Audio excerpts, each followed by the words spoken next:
grand challenges enabled us to really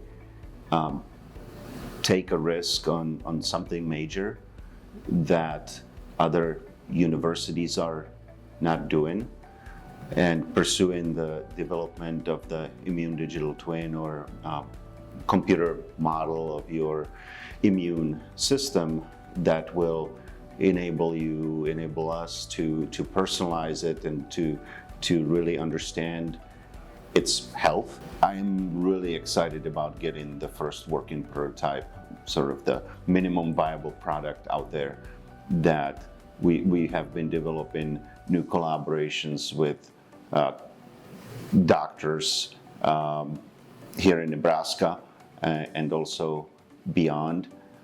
And my hope is that in the next 12 to 18 months we'll have a first working end-to-end infrastructure that will really make it even more obvious as to what the potential of the technology is. I think locally, what is the potential and what my hope and goal is that we can establish this university in Nebraska as the global world leader in digital twins.